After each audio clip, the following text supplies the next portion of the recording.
Ikigai, the Japanese secret to a long and happy life. किताब के इस सारांश में आपका दिल से स्वागत है, जिसे हेक्टर गार्सिया और फ्रांसिस मिराल्स ने लिखा है। इस किताब में लेखक हमें इकिगाई के बारे में बताते हैं, जो एक जापानी विचारधारा है और इसका मतलब है जीने का कारण या हमेशा खुश और व्यस्त रहने की वजह। यह विचार खास तौर पर जापान के ओकिनावा क्षेत्र के उन लोगों से जुड़ा है जो कई सालों तक स्वस्थ और खुशहाल जीवन जीते हैं। किताब में इकिगाई के सिद्धांतों और अमूल्य ज्ञान को साझा किया गया है, जो हमें लंबी, स्वस्थ और खुशहाल जिंदगी जीने के तरीके सिखाते हैं। इस सारांश में हम आपको बताएंगे कि कैसे सही आहार, शारीरिक गतिविधियां, भावनात्मक लचीलापन और अपने उद्देश्य को समझने से हम अपने जीवन को बेहतर बना सकते हैं। तो आराम से बैठिए, गहरी सांस लीजिए और चलिए हमारे साथ एक ऐसी यात्रा में जिससे लौटने के बाद आपका जीवन पूरी तरह बदल जाएगा। एक समय की बात है, केरल राज्य के एक छोटे से गांव में एक बूढ़ा आदमी अपनी जिंदगी के अंतिम दिनों को शांति से बिता रहा था। उसे देखकर हर कोई हैरान था, क्योंकि हमेशा उसके चेहरे पर एक अजीब सी खुशी और ताजगी रहा करती थी। वह उम्र के हिसाब से बहुत बूढ़ा था, लेकिन उसकी आंखों में वही जोश था जैसा किसी युवा के चेहरे पर होता है। गांव के बच्चे और युवा अक्सर उससे पूछते, आप इतने बूढ़े होते हुए भी इतने खुश और स्वस्थ कैसे हो? आपकी उम्र तो 110 साल के करीब है। वह हमेशा मुस्कुराता पर जवाब कभी नहीं देता। एक दिन उसकी लंबी उम्र के किस्से सुन दिल्ली से एक मशहूर डॉक्टर उससे मिलने आया। आते ही उसने गांव में खड़े कुछ युवाओं से उस बूढ़े आदमी के बारे में पूछा। मैं यहाँ एक बूढ़े आदमी से मिलने आया हूँ जिसकी उम्र 110 साल की है। वो मुझे कहाँ मिलेगा? युवकों ने खेत की ओर इशारा करते हुए बोले। वह रहे। डॉक्टर ने अपना बैग उठाया और खेत की ओर चल पड़ा। वहां जाकर उसने देखा कि खेत में कई लोग काम कर रहे थे, लेकिन उनमें से एक बूढ़ा आदमी फावड़े से खेत की मेड़ काटने में व्यस्त था। उसने सोचा, शायद यही वही बूढ़े दादाजी हैं जिनसे मिलने मैं यहाँ आया हूँ। वह उसके पास जाकर बोला, क्या आप ही वो 110 साल के बूढ़े आदमी हैं? दादाजी ने फावड़ा नीचे रखते हुए बोले, जी मैं ही हूं। डॉक्टर बहुत हैरान हुआ। उसने कभी नहीं सोचा था कि 110 साल का आदमी खेतों में काम भी कर सकता है। डॉक्टर ने अपना परिचय देते हुए कहा, मेरा नाम डॉक्टर नीरज है। मैं दिल्ली के लाइफ एक्सपेक्टेंसी हॉस्पिटल से आपसे आपकी उम्र के बारे में बात करने आया हूं। दादाजी ज्यादा कुछ न बोलते हुए नीरज को अपने पीछे आने को कहा। खेतों से निकलकर कुछ दूर चलते ही दादाजी एक छोटे से घर के सामने रुक जाते हैं। ये वही घर था जहां दादाजी रहा करते थे। नीरज देखता है कि घर के आंगन में गायें बंधी हुई हैं। परिवार के लोग खुश हैं और अपने कामों में व्यस्त हैं। तभी दादाजी घर के अंदर से एक किताब लाकर नीरज के हाथ में रख देते हैं और कहते हैं, तुम्हारे जो भी सवाल हैं उन सब के जवाब इस किताब के अंदर हैं। वह किताब कोई और नहीं बल्कि इकिगाई थी। दादाजी नीरज को समझाते हुए कहते हैं, इकिगाई एक जापानी शब्द है जिसका अर्थ है जीने की वजह या अपने होने का उद्देश्य। ये उस आदमी की जीवन शक्ति का स्रोत था। उसने अपनी जिंदगी को पूरी तरह से उसी उद्देश्य के तहत जिया था। उसे पता था कि जब तक उसके पास कोई उद्देश्य होगा वह जवान रहेगा, चाहे उसकी उम्र कितनी भी हो। जैसे जैसे कहानी आगे बढ़ी, गांव के लोग दादाजी के पास आकर बैठने लगे। इस बूढ़े आदमी ने उन्हें बताया कि ओकिनावा, जापान का वह क्षेत्र जहां वह रहता था, वहां के लोग अपने लंबे और स्वस्थ जीवन के लिए इकिगाई को मानते हैं। ओकिनावा वासी न सिर्फ अपनी जिंदगी में उद्देश्य ढूंढते हैं, बल्कि वे इसे हर दिन जीते हैं।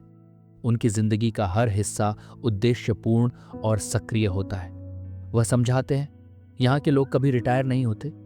वे जीवन भर अपने उस उद्देश्य को निभाते रहते हैं, चाहे वे बूढ़े क्यों ना हो जाएं।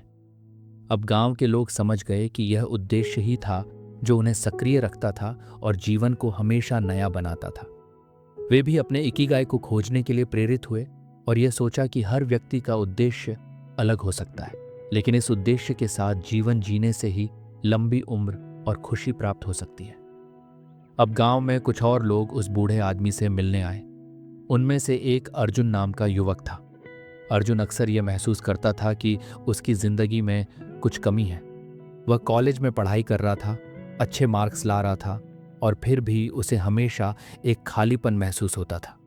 उसके दिमाग में यह सवाल घूमता रहता था कि मैं क्यों जी रहा हूं और मेरे जीवन का उद्देश्य क्या है। एक दिन अर्जुन ने बूढ़े आदमी से मिलने का फैसला किया। वह उससे पूछता है, दादा, आप जो कहते हो वो मुझे समझ नहीं आता। आप इतने बूढ़े होकर भी खुश हो, मगर मुझे तो कभी खुशी नहीं मिलती। मुझे लगता है कि मेरी जिंदगी दिशाहीन है। इसको दिशा में लाने के लिए क्या करूं? बूढ़ा आदमी मुस्कुराते हुए अर्जुन की बात सुनता है और फिर कहता है, बिल्कुल, मैं समझ सकता हूं तुम क्या कहना चाहते हो। तुम सोचते हो कि सफलता और शिक्षा से ही जिंदगी में खुशी और संतुष्टि मिलती है। लेकिन सच ये है कि सफलता और शिक्षा तो एक हिस्सा है। असली खुशी तब मिलती है जब हम अपने जीवन के उद्देश्य को पहचानते हैं और उसे जीते हैं। फिर बूढ़े आदमी ने अर्जुन को बताया, तुम्हें अपनी जिंदगी का इकिगाई ढूंढना होगा। ये उद्देश्य तुम्हें आत्मिक संतुष्टि देगा, क्योंकि यह वही है जो तुम्हें हर सुबह उठने की वजह देगा। अर्जुन ने पूछा, पर मैं कैसे जान सकता हूं कि मेरा इकिगाई क्या है? बूढ़ा आदमी जवाब देता है, तुम्हारा इकिगाई वह काम है जो तुम पसंद करते हो, जिसमें तुम अच्छे हो, जो समाज के लिए अच्छा हो और जो तुम्हें कुछ पैसे भी कमा के दे। ये वो चीज़ है जो तुम्हें खुश रखे, तुम्हारी रचनात्मकता को बाहर लाए और तुम्हें थकने का एहसास न होने दे। अर्जुन समझ गया कि उसे अपनी रुचियों और पैशन को पहचानने की जरूरत है। वह जान गया कि जीवन का उद्देश्य सिर्फ पैसा कमाना या समाज में नाम कमाना नहीं होता, बल्कि उस काम को ढूंढना होता है जो दिल से किया जाए और जो दूसरों के लिए भी फायदेमंद हो। अर्जुन ने बूढ़े आदमी से अलविदा ली और सोचा कि अब वह अपने जीवन के उद्देश्य को पहचानने की यात्रा पर निकलेगा। उसे अब यह समझ में आ गया था कि इकिगाई पाने का रास्ता हमेशा सीधा नहीं होता, बल्कि यह एक यात्रा है जिसमें हमें अपनी रुचियों, खुशियों और समाज की सेवा के बीच संतुलन बनाना होता है। अर्जुन ने अब अपने जीवन में बदलाव महसूस किया था, लेकिन वह और भी जानना चाहता था कि लोग कैसे इतने लंबे और स्वस्थ जीवन जी सकते हैं। एक दिन वह फिर से गांव के बुजुर्ग से मिलने गया, जिसे अब सब लोग जीवंत प्रेरणा के रूप में मानते थे। वह सोचता था कि अगर उसे जीवन की लंबाई और खुशी के राज जानने हैं तो इस बुजुर्ग से बेहतर कोई नहीं हो सकता। बुजुर्ग ने अर्जुन को बैठने का इशारा किया और उसे समझाया, अर्जुन, तुम्हें लंबे और खुशहाल जीवन के बारे में कुछ छोटे लेकिन बेहद महत्वपूर्ण रहस्यों को जानना चाहिए। यह सिर्फ मानसिक संतुलन या उद्देश्य नहीं है, बल्कि छोटे छोटे कदम हैं जो हर दिन हमारी उम्र और खुशी को बढ़ाते हैं। बुजुर्ग ने फिर से इकिगाई के बारे में बात की, लेकिन इस बार वह कुछ और अधिक बातों पर ध्यान केंद्रित करते हैं, जैसे सही खान पान, हल्का व्यायाम और सही मानसिकता। बुजुर्ग ने कहा, जैसा कि तुम जानते हो, जीवन का उद्देश्य और उद्देश्यपूर्ण गतिविधियां ही हमें खुशी और ताजगी देती है। लेकिन इसके अलावा कुछ और छोटे बदलाव भी हैं जो हमारे शरीर और दिमाग को जवां बनाए रखने में मदद करते हैं। ये एंटी एजिंग सीक्रेट्स हैं। पहला राज है सही खान पान, बुजुर्ग ने कहा। ओकिनावा में जहां लोग सबसे लंबा जीवन जीते हैं, वे बहुत ही संतुलित आहार लेते हैं। वे हर दिन ताज़े फल, सब्जियां, मछली और कम मीट खाते हैं। वे एक महत्वपूर्ण जापानी कहावत का पालन करते हैं, हारा हाचीबू, जिसका अर्थ है खाने के बाद अपनी भूख का 80% ही संतुष्ट करें। ये आहार हमारे शरीर को ऊर्जा देता है, लेकिन ओवरईटिंग से बचने के लिए यह संतुलन बनाए रखता है। अर्जुन ने कहा, मुझे लगता है कि यह सोचने से भी ज़्यादा आसान होगा। हम जो खाते हैं वही हमारे शरीर को ऊर्जा और ताजगी देता है।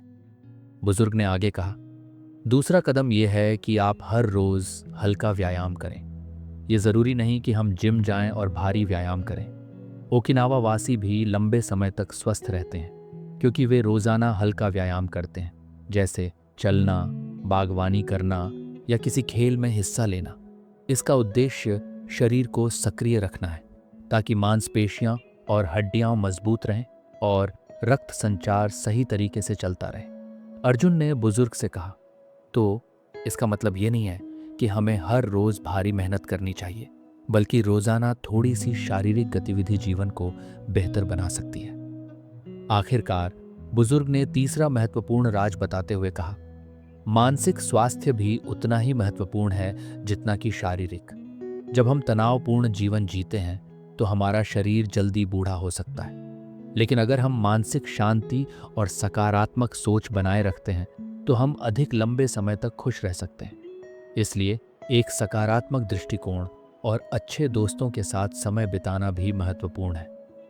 अर्जुन ने अब यह जान लिया था कि जीवन को लंबा और खुशहाल बनाने के लिए इकिगाई के साथ साथ शरीर और मन का भी ध्यान रखना जरूरी है। ये छोटे छोटे कदम ही मिलकर बड़े बदलावों का कारण बनते हैं। अब अर्जुन अपनी इकिगाई यात्रा में और भी बेहतर तरीके से आगे बढ़ने के लिए तैयार था, क्योंकि उसे पता था कि हर दिन को सही तरीके से जीने से ही वह अपने जीवन के उद्देश्य को सही रूप से समझ पाएगा। अर्जुन ने अब अपने जीवन में एक नई दिशा पाली थी। वह जानता था कि इकिगाई उसे अपने जीवन का उद्देश्य समझने में मदद कर रहा है, लेकिन अब वह और गहराई में जाना चाहता था। वह सोचता था, अगर इकिगाई जीवन का उद्देश्य है तो क्या इससे हमें मानसिक शांति और जीवन में सच्ची संतुष्टि भी मिल सकती है। एक दिन वह फिर से गांव के बुजुर्ग से मिलने गया और इस बार उसने एक नया सवाल पूछा। दादा, आपने जो इकिगाई बताया, क्या यह किसी और सिद्धांत से जुड़ा हुआ है? क्या हमारे मन और जीवन को बेहतर बनाने के लिए कोई और तरीका है? बुजुर्ग मुस्कुराए और कहा, अर्जुन, तुम्हारे सवाल बहुत अच्छे हैं। सच में इकिगाई के पीछे एक बहुत पुरानी और महत्वपूर्ण सोच है जो लोगोथेरेपी के रूप में सामने आती है। ये वही सिद्धांत है जिसे विक्टर फ्रैंकल ने विकसित किया था और उसने यह साबित किया कि जीवन में उद्देश्य का होना न सिर्फ हमें मानसिक शांति देता है, बल्कि यह हमारी उम्र को भी बढ़ाता है। बुजुर्ग ने आगे बताया, विक्टर फ्रैंकल एक बेहद प्रसिद्ध मनोवैज्ञानिक थे जिन्होंने लोगोथेरेपी को सामने रखा। यह सिद्धांत कहता है कि जब लोग अपने जीवन का उद्देश्य या कारण नहीं पहचानते तो वे मानसिक और शारीरिक रूप से परेशान हो जाते हैं। वह जीवन की कठिनाइयों से जूझते हैं और यह उन्हें निराश कर देता है। लेकिन जब किसी व्यक्ति को अपना उद्देश्य मिल जाता है तो वह न केवल अपने मानसिक स्वास्थ्य को बेहतर बनाता है, बल्कि शारीरिक रूप से भी स्वस्थ रहता है। अर्जुन ने पूछा, तो क्या यह सिद्धांत इकिगाई से जुड़ा हुआ है? बुजुर्ग ने कहा, हाँ, इकिगाई और लोगोथेरेपी में एक गहरी समानता है। दोनों सिद्धांतों का आधार यही है कि हमें अपनी जिंदगी का उद्देश्य पहचानना चाहिए। फ्रैंकल ने कहा था, जो व्यक्ति जानता है कि क्यों जीना है, वह किसी भी परिस्थिति को सहन कर सकता है। यह सोच इकिगाई की जड़ों में भी है। जब हम अपने जीवन के उद्देश्य को समझ लेते हैं तो हमें किसी भी चुनौती का सामना करने की शक्ति मिलती है। बुजुर्ग ने फिर विक्टर फ्रैंकल की जीवित उदाहरणों से अर्जुन को समझाया। फ्रैंकल ने अपने अनुभवों को बताते हुए लिखा था कि वह नाजी सेना के एक कंसेंट्रेशन कैंप में थे। वहां वह कई तरह की मुश्किलों से गुजर रहे थे, लेकिन फिर भी वह जीते रहे क्योंकि उन्हें अपने जीवन का उद्देश्य मिला था। वह जानते थे कि उन्हें एक दिन अपने सिद्धांतों को दुनिया के सामने लाना है और इस उद्देश्य ने उन्हें हर कठिनाई को सहन करने की शक्ति दी। अर्जुन अब समझने लगा था कि इकिगाई सिर्फ जीवन का उद्देश्य नहीं, बल्कि यह मानसिक शांति, उद्देश्य और संतुलन का एक साधन है। यह हमें न सिर्फ बेहतर मानसिक स्वास्थ्य देता है, बल्कि हमारे जीवन में मजबूती और दिशा भी लाता है। अर्जुन की यात्रा अब एक नए मोड़ पर थी। वह इकिगाई को अपने जीवन में पूरी तरह से अपनाने की कोशिश कर रहा था, लेकिन अब उसके मन में एक और सवाल खड़ा हो गया था। दादा, मैंने अपने उद्देश्य को पहचान लिया है, अपने आहार और व्यायाम पर ध्यान देना शुरू किया है, लेकिन क्या है वह गहरी शक्ति जो हमें हर दिन काम में लाने के बाद भी खुश और ताजगी से भरा महसूस कराती है? बुजुर्ग ने हंसते हुए कहा, अर्जुन, तुम्हारा सवाल बहुत महत्वपूर्ण है। अगर तुम सच में अपने जीवन को और बेहतर बनाना चाहते हो तो तुम्हें फ्लो के बारे में भी सोचना होगा। अर्जुन ने उत्सुकता से पूछा, फ्लो? वह क्या होता है? बुजुर्ग ने कहा, जब तुम जो भी कर रहे हो उस काम में पूरी तरह से खो जाते हो और समय का भी तुम्हें एहसास नहीं होता। जब तुम अपने काम में इतना डूब जाते हो कि कोई तनाव या चिंता नहीं होती और तुम पूरी तरह से खुश रहते हो, यही वह स्थिति है जिसे हम फ्लो कहते हैं। बुजुर्ग ने अर्जुन को समझाते हुए कहा, जब तुम अपने काम को पूरे मन और आत्मा से करते हो तो वह केवल काम नहीं होता, बल्कि एक अनुभव बन जाता है। इस दौरान तुम अपने उद्देश्य को महसूस करते हो और तुम्हारे अंदर एक गहरी संतुष्टि और खुशी का अनुभव होता है। यही है फ्लो की शक्ति। जरा सोचो, ओकिनावा में लोग अपनी बागवानी, खाना पकाने या किसी कला में फ्लो की स्थिति को अपनाते हैं। जब वे अपनी पसंदीदा गतिविधियों में डूबते हैं तो वे न केवल खुश होते हैं बल्कि यह उनके मानसिक और शारीरिक स्वास्थ्य के लिए भी फायदेमंद होता है। बुजुर्ग ने आगे कहा, ये सोचो कि तुम अपनी दिनचर्या में किसी भी गतिविधि को किस तरह से फ्लो में बदल सकते हो, चाहे वह काम हो, कोई शौक हो या परिवार के साथ समय बिताना हो।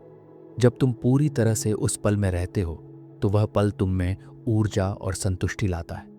अर्जुन ने समझा कि वह अब केवल बड़े लक्ष्यों के पीछे नहीं दौड़ेगा बल्कि हर छोटे पल में अपनी पूरी मेहनत और दिल से जीने की कोशिश करेगा।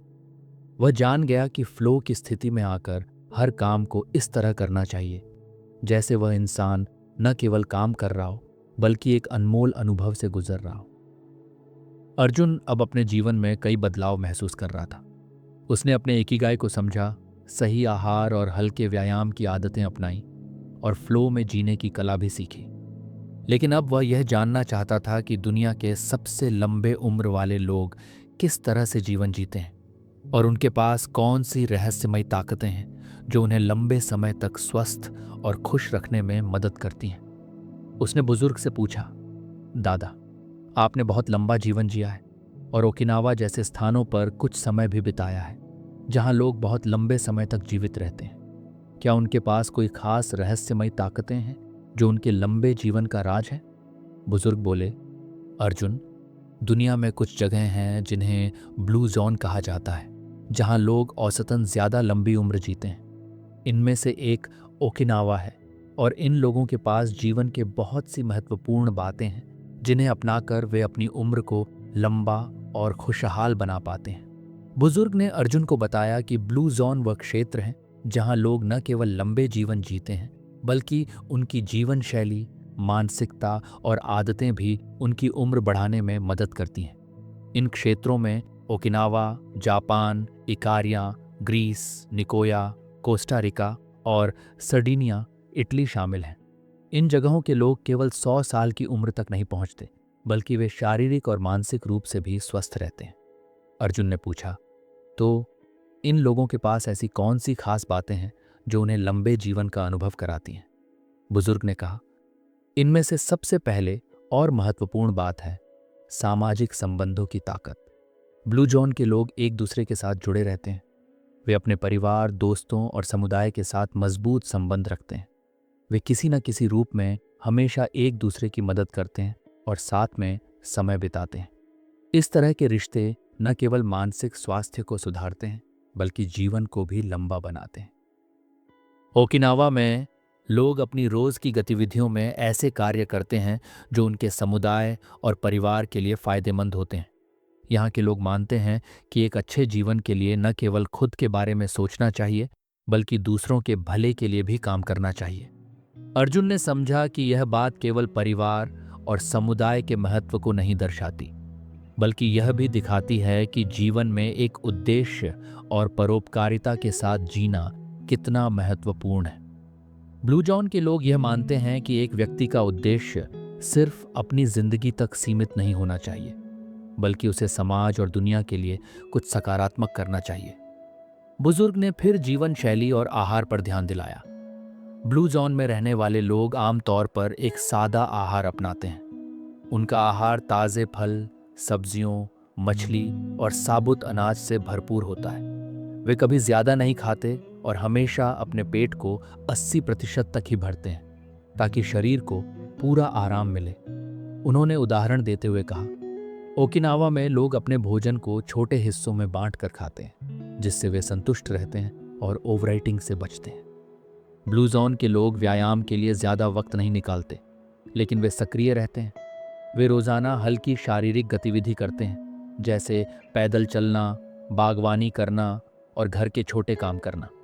बुजुर्ग ने कहा, ये लगातार हल्की गतिविधियां उनकी मांसपेशियों को मजबूत बनाए रखती हैं और रक्त संचार को बेहतर करती हैं। अर्जुन ने देखा कि ये लोग व्यायाम को एक बोझ नहीं बल्कि एक दैनिक जीवन का हिस्सा मानते हैं। उन्हें जिम जाने की जरूरत नहीं होती क्योंकि वे अपनी दिनचर्या में ही शारीरिक गतिविधियों को शामिल कर लेते हैं। बुजुर्ग बोले, अर्जुन, जापान के लोग अपनी लंबी उम्र के लिए न केवल आहार और व्यायाम का ध्यान रखते हैं बल्कि उनकी जिंदगी में कुछ खास परंपराएं और प्रचलित कथाएं भी हैं जिनका पालन वे रोज करते हैं। ये परंपराएं और कथाएं जीवन को खुशहाल और संतुलित बनाने में मदद करती हैं। बुजुर्ग ने सबसे पहले जापान के सबसे बुजुर्ग और स्वस्थ लोग, जिनकी उम्र 100 से ऊपर है, उनके जीवन की कुछ विशेष बातों को साझा किया। जापान में एक कहावत है, नाना कोरोबी या ओकी, जिसका अर्थ है 7 बार गिरो और 8वीं बार उठो। इस कहावत का मतलब है कि जीवन में संघर्ष आ सकते हैं, लेकिन सबसे महत्वपूर्ण बात यह है कि हम उन संघर्षों से उबरकर फिर से उठ खड़े होते हैं। तो इसका मतलब यह है कि जब हमें जीवन में मुश्किलें आती हैं तो हमें हार मानने के बजाय फिर से प्रयास करना चाहिए, अर्जुन ने पूछा। बुजुर्ग ने जवाब दिया, बिल्कुल। जापान के वृद्ध जन जीवन में निरंतरता और मानसिक लचीलापन बनाए रखते हैं। जब वे गिरते हैं तो वे न सिर्फ उठते हैं बल्कि अधिक ताकत से चलते हैं। यही कारण है कि वे लंबे समय तक खुश रहते हैं। बुजुर्ग ने आगे कहा, जापान में एक और प्रसिद्ध परंपरा है जिसे मोआई कहते हैं। ये एक समूह होता है जिसमें लोग जीवन भर एक दूसरे का साथ देते हैं। इस समूह का उद्देश्य न केवल एक दूसरे की मदद करना है बल्कि साथ में समय बिताना और एक दूसरे के साथ खुशियां साझा करना भी है। ओकिनावा के लोग इस समूह को अपनी लंबी उम्र का एक राज मानते हैं। इसके अलावा, बुजुर्ग ने कहा, जापान में एक और अहम बात है जो उनके लंबे जीवन का हिस्सा है, और वह है आध्यात्मिक दृष्टिकोण। जापानी लोग प्राकृतिक सौंदर्य और जीवन के प्रति आभार दिखाने में विश्वास करते हैं। वे हर चीज में सौंदर्य देखते हैं और यह मानसिक शांति और संतुलन बनाए रखने में मदद करता है। अर्जुन ने पूछा, क्या इसका मतलब यह है कि हमें भी अपने जीवन में आभार दिखाना चाहिए और छोटे छोटे क्षणों का आनंद लेना चाहिए? बुजुर्ग मुस्कुराए। बिल्कुल। जापान में एक और प्रसिद्ध शब्द है वाबी साबी, जिसका अर्थ है कि जीवन में अपनी खामियों को स्वीकार करें, न सिर्फ अपनी बल्कि दूसरे लोगों की कमियों में भी खूबसूरती ढूंढें। यह हमें सिखाता है कि जीवन में सब कुछ परिपूर्ण नहीं होता, लेकिन हमें हर स्थिति में सुंदरता और शांति खोजनी चाहिए। बुजुर्ग ने अंत में कहा, अर्जुन, जापान के वृद्ध जन जानते हैं कि लंबी उम्र और खुशी का राज केवल शरीर को सही रखने में नहीं है, बल्कि मानसिक शांति, आध्यात्मिक संतुलन और मजबूत रिश्तों में भी है। इकिगाई को अपनाने से हम न सिर्फ अपना उद्देश्य पा सकते हैं, बल्कि हम जीवन के हर पहलू में संतुलन और खुशी पा सकते हैं। अगर जापान के वृद्ध जन इतने लंबे और स्वस्थ जीवन जीते हैं तो क्या उनकी डाइट में कुछ खास बातें हैं? अर्जुन ने सोचा। वह फिर से गांव के बुजुर्ग से मिला और पूछा, आपने हमें बहुत सारी महत्वपूर्ण बातें सिखाई हैं। क्या आप मुझे यह भी बता सकते हैं कि जापान में रहने वाले लोग कौन सा आहार अपनाते हैं जो उन्हें लंबी उम्र और ताजगी प्रदान करता है? बुजुर्ग बोला, अर्जुन, जापान में एक कहावत है, शोकुहा मेई नो मिनामी, जिसका अर्थ है आहार जीवन का स्रोत है। जापान में आहार सिर्फ शरीर को पोषण देने का तरीका नहीं है, बल्कि यह मानसिक और शारीरिक स्वास्थ्य के लिए भी बेहद महत्वपूर्ण है। बुजुर्ग ने आगे कहा, ओकिनावा, जापान और अन्य ब्लू जोन में रहने वाले लोग अपनी डाइट में विशेष विविधता और संतुलन बनाए रखते हैं। वे बहुत कम मांस खाते हैं, लेकिन उनकी डाइट में ताज़े फल, सब्जियां, मछली और साबुत अनाज होते हैं। उनका प्रमुख आहार बहुत हल्का और प्राकृतिक होता है। अर्जुन ने पूछा, क्या इस डाइट में कोई विशेष तत्व हैं जो उन्हें लंबी उम्र में मदद करते हैं? बुजुर्ग ने जवाब दिया, हाँ, एक महत्वपूर्ण बात यह है कि ओकिनावा वासी अपने आहार में ओमेगा 3 फैटी एसिड से भरपूर मछली खाते हैं, जो दिल और मस्तिष्क के स्वास्थ्य के लिए बेहद फायदेमंद होते हैं। इसके अलावा वे बहुत सारे हरे पत्तेदार साग जैसे सलाद पत्ते और ताज़ी मिर्च खाते हैं, जो एंटीऑक्सीडेंट्स से भरपूर होते हैं और शरीर को ताजगी और ऊर्जा प्रदान करते हैं। अर्जुन ने कहा, तो इसका मतलब ये है कि हमें अपने आहार में एंटीऑक्सीडेंट्स और स्वस्थ वसा को बढ़ाना चाहिए? बुजुर्ग हाँ में सिर हिलाते हुए बोले, बिल्कुल। ओकिनावा के लोग अपने आहार में संतुलन बनाए रखते हैं, जो उन्हें न केवल स्वस्थ रखता है बल्कि उनकी उम्र भी बढ़ाता है। इसके अलावा, बुजुर्ग ने कहा, ओकिनावा में लोग बहुत पानी पीते हैं। पानी का पर्याप्त सेवन हमारी त्वचा को ताजगी देता है, शरीर को डिटॉक्स करता है और पूरे शरीर के कार्यों को ठीक से चलाता है। ओकिनावा वासी हर्बल चाय जैसे ग्रीन टी और लेमन ग्रास चाय भी पीते हैं, जो शरीर के लिए एंटीऑक्सीडेंट्स प्रदान करती हैं। अर्जुन ने समझा कि यह कहावत हमें यह सिखाती है कि हमें न केवल खाने पर ध्यान देना चाहिए, बल्कि हमें पर्याप्त पानी और हर्बल चाय का सेवन भी करना चाहिए, ताकि हमारा शरीर अंदर से भी स्वस्थ रहे। अर्जुन ने अपनी यात्रा में कई महत्वपूर्ण सिद्धांतों को समझ लिया था, लेकिन वह अब और अधिक जानना चाहता था कि वे लंबी उम्र जीने वाले लोग अपनी शारीरिक स्वास्थ्य को कैसे बनाए रखते हैं। उन्होंने देखा था कि जापान और अन्य ब्लू जोन में रहने वाले लोग न केवल मानसिक रूप से स्वस्थ रहते हैं, बल्कि शारीरिक रूप से भी सक्रिय रहते हैं। तो अर्जुन ने सोचा, क्या वे कोई खास शारीरिक अभ्यास करते हैं जो उन्हें लंबे जीवन में मदद करते हैं? अर्जुन ने फिर से गांव के बुजुर्ग से पूछा, दादा, आपने हमें आहार और मानसिक शांति के बारे में बहुत कुछ सिखाया है, लेकिन क्या शारीरिक रूप से स्वस्थ रहने के लिए कोई खास अभ्यास या गतिविधियां हैं जो लंबी उम्र में मदद करती हैं? बुजुर्ग बोले, अर्जुन, शारीरिक स्वास्थ्य के लिए कुछ हल्के लेकिन प्रभावी अभ्यास हैं जिन्हें जापान और अन्य ब्लू जोन के लोग अपनी दिनचर्या का हिस्सा बनाते हैं। ये अभ्यास उनके शरीर को लचीला, मजबूत और सक्रिय बनाए रखते हैं, जो उनकी लंबी उम्र का एक राज है। बुजुर्ग ने पहले ताई ची के बारे में बताया। ताई ची एक प्राचीन चीनी शारीरिक अभ्यास है जो शरीर और मन के बीच संतुलन बनाने में मदद करता है। ये धीमी, लयबद्ध शारीरिक गतिविधियां हैं जो शारीरिक लचीलापन बढ़ाती हैं, मांसपेशियों को मजबूत करती हैं और शरीर के अंदर ऊर्जा का संचार करती है। ताई ची का अभ्यास करते समय आप अपनी श्वास और मानसिक स्थिति पर भी ध्यान केंद्रित करते हैं। अर्जुन ने उत्सुकता से पूछा, तो ताई ची के अभ्यास से शारीरिक रूप से क्या लाभ होते हैं? बुजुर्ग ने जवाब दिया, ताई ची से रक्त संचार बेहतर होता है, मांसपेशियों की ताकत बढ़ती है और मानसिक शांति मिलती है। ये शरीर को लचीला और सशक्त बनाए रखता है और साथ ही तनाव को भी कम करता है। जापान और अन्य ब्लू जोन में लोग इसे अपनी दिनचर्या में शामिल करते हैं क्योंकि यह मानसिक और शारीरिक स्वास्थ्य दोनों को मजबूत करता है। बुजुर्ग ने फिर योग के बारे में बात की। योग भी एक प्राचीन अभ्यास है जो शरीर, मन और आत्मा के बीच संतुलन बनाए रखता है। ओकिनावा के लोग योग का अभ्यास करके अपनी शरीर की लचीलापन और ताकत को बढ़ाते हैं और मानसिक शांति और संतुलन भी प्राप्त करते हैं। योग के आसन शारीरिक ताकत और मानसिक स्थिति को मजबूत करने के लिए प्रभावी होते हैं। अर्जुन ने पूछा, तो क्या योग भी लंबे जीवन में मदद करता है? बुजुर्ग ने कहा, बिल्कुल। योग न केवल शारीरिक ताकत बढ़ाता है, बल्कि यह शरीर के अंदर ऊर्जा के प्रवाह को नियंत्रित करता है। इससे शरीर में तनाव कम होता है, मानसिक शांति मिलती है और आत्मिक संतुलन बना रहता है।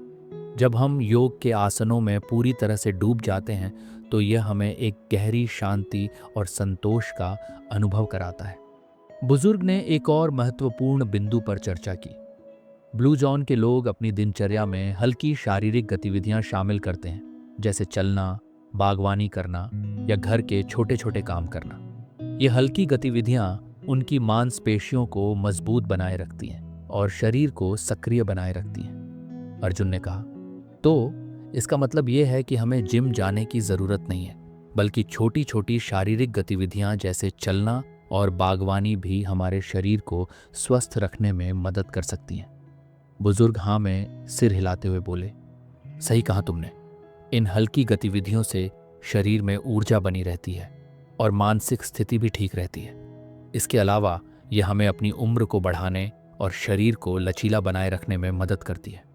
अर्जुन ने फिर से गांव के बुजुर्ग से पूछा, अब तक मैंने बहुत कुछ सीखा, लेकिन एक बात मुझे परेशान करती है। जीवन में संघर्ष और चुनौतियां आती रहती हैं। जापान में लोग इन समस्याओं का सामना कैसे करते हैं? क्या कोई मानसिक दृष्टिकोण या दृष्टिकोण है जो उन्हें इन समस्याओं से उबरने में मदद करता है? बुजुर्ग हंसते हुए बोले, अर्जुन, तुम्हारा सवाल बहुत सही है। जीवन में समस्याएं और संघर्ष आना एक स्वाभाविक बात है, लेकिन जापान में हम इसे वाबी साबी के दृष्टिकोण से देखते हैं। ये मानसिकता हमें जीवन की असमर्थताओं और कठिनाइयों को शांति और संतुलन के साथ अपनाने की कला सिखाती है।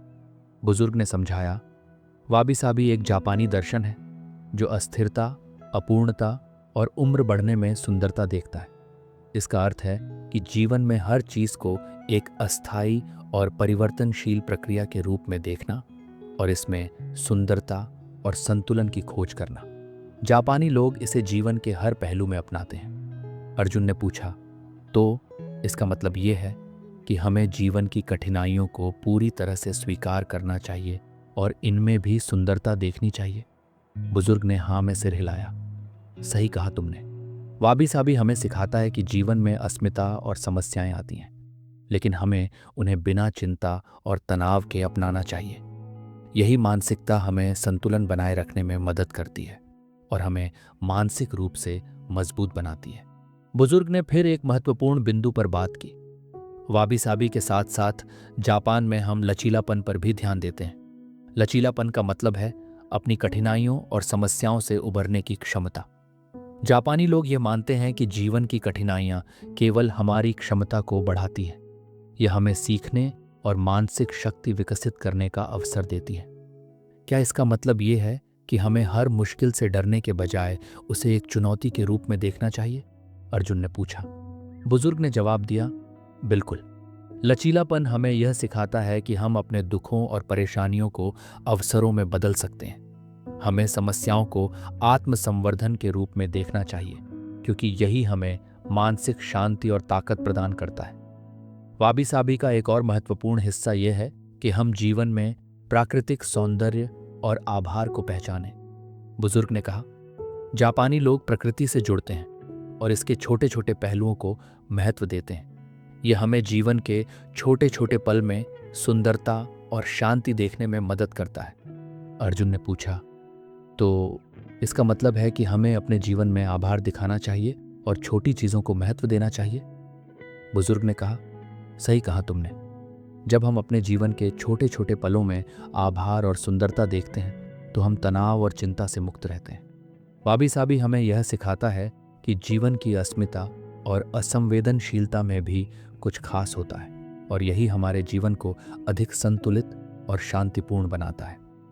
तो दोस्तों, आज हमने इकिगाई बुक के हर अध्याय के अंदर के ज्ञान को जाना। ये किताब न केवल ये बताती है कि अपने जीवन का उद्देश्य कैसे ढूंढें, बल्कि यह भी साझा करती है कि किस प्रकार छोटी छोटी दैनिक आदतें हमें लंबा और पूरा जीवन जीने में मदद करती हैं। इकिगाई को अपनाकर, जापान के शताब्दी जीवियों के ज्ञान को समझकर और समुदाय, मानसिक शांति और भलाई के महत्व पर ध्यान केंद्रित करके आप अपने जीवन को खुशी, संतुलन और दीर्घायु से भर सकते हैं। हमें आशा है कि इस सारांश ने आपको पूरी किताब को और अधिक गहराई से जानने और एक उद्देश्यपूर्ण जीवन की यात्रा पर निकलने के लिए प्रेरित किया। याद रखें, ये किताब केवल लंबा जीने के बारे में नहीं है, ये बेहतर जीने के बारे में है। यदि आपको यह सारांश पसंद आया हो तो कृपया लाइक, शेयर और सब्सक्राइब करें और अधिक ऑडियो बुक सारांश के लिए स्वस्थ रहें, खुश रहें और जिज्ञासु रहें।